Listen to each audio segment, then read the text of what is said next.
Alright guys, so today we'll be making a video on how to control problem algae in your aquarium. First off, to control algae you have to know where it comes from or how you can get it. So the basic ways you can get algae is too much phosphates in the water column, not enough water movement, and or you're just keeping your lights on for too many hours in the day. You should you can run them for a minute or 6 and get away with it. That's how I usually like to run mine to keep algae low. But on this new tank, I've not been doing that. I'm running it for around 12 hours a day, which is really long. And I've been getting red slime algae in saltwater tanks. It's called cyanobacteria, but in freshwater it's green. So you can see it's a slime kind of bacteria. And it's really a problem. Same with hair algae. This is caused from too many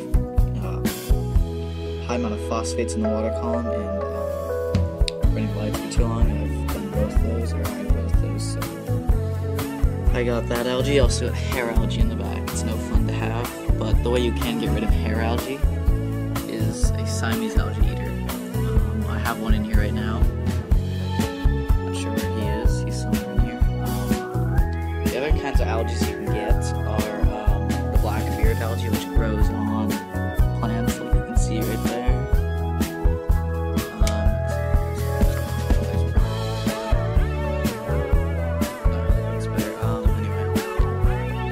Other types of algae are just the basic brown algae on the glass, like you sometimes get, or green algae, or in the water column. That's probably the most common type of algae, along with the glass algae, as I like to call it. That algae you can prevent, actually. The way you can do it is by when you cycle, since the fish that you cycle it with, even though they're not usually as colorful unless you cycle it with like neon tetras, which is not advised at all. They don't really need light. You can turn the light on for an hour a day for when you're feeding them, half hour before, then they eat, then a half hour after.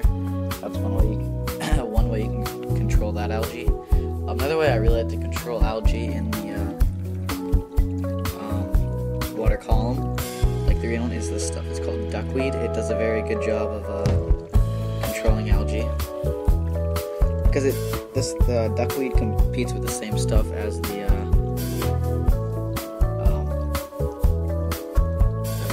algae in the water column. It's on my finger. Also, what it absorbs, I believe it's the phosphates is what it also absorbs along with it, and nitrates. So it keeps your nitrates low, which is another causing factor of algae. Because it also provides nice shade to the tank, reducing the light that actually gets into the tank, which is a good or bad thing in your situation. Another way you can control algae in the water column is this stuff called Algae. They just, I think this has a phosphate on the inside. I would recommend these. Another way you can get rid of it is just water changes. But the way it's mainly caused by is running your lights for too long and your tank temperature is too high. Usually freshwater tanks, to keep your tanks at like 78 to 80. It's usually the bloom starts to happen right after you're done cycling your tank, because that's where the nutrients are all in the water column.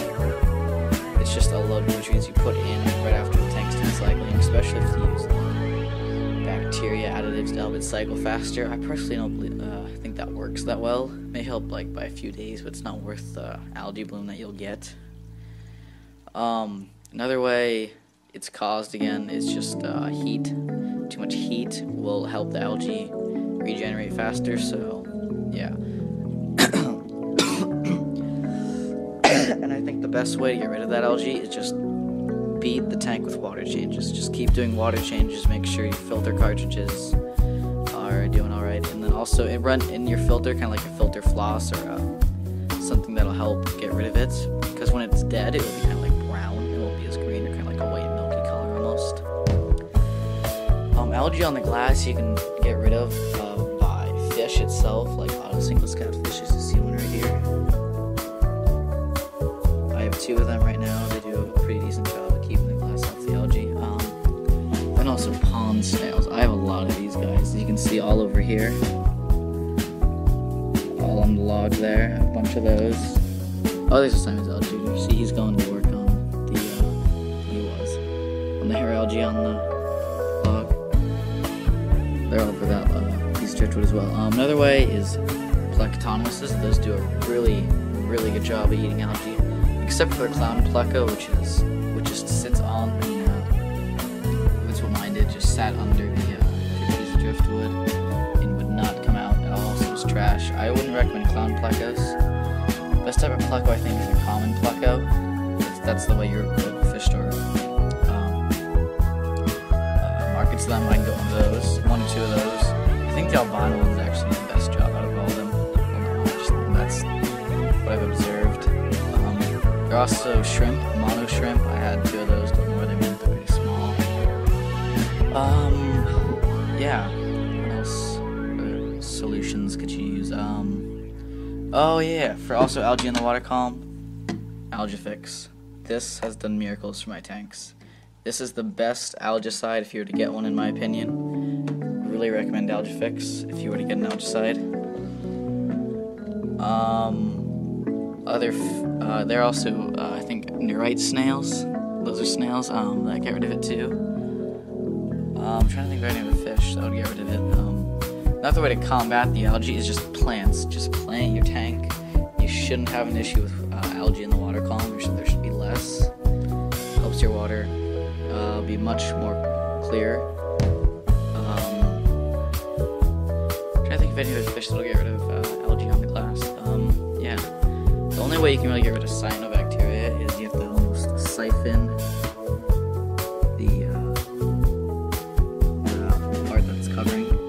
It's kind of a pain, but you can also just hand scrub the hair algae or any kind of algae off. Also, Magnafloats do a great job of getting algae off the glass, so that's my